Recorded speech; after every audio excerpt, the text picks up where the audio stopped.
আচ্ছা, কলকাতার হাতিবাগান এই জায়গাটার নাম অনেকেই শুনে থাকবেন। প্রশ্নটা হচ্ছে এই জায়গাটির নাম হাতিবাগান কেন? এখানে কি প্রচুর পরিমাণে হাতি ছিল?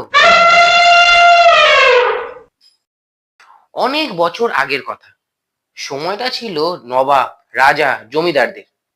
আর এনাদের হাতিও ছিল প্রচুর পরিমাণে। এদের রাখা হতো যে যার প্রাসাদে। একসময় সভা বসিয়ে আলোচনা করে ঠিক করা হয় যে এদের একটা আলাদা স্থান দেওয়া দরকার, যেখানে হাতিগুলো রাখা থাকবে এবং এরা নিজেদের মতন ঘুরে বেড়াতে পারবে। সেই সময় এই হাতিবাগান জায়গাটি ছিল বড় বড় বাগান ও ফাঁকা জমি।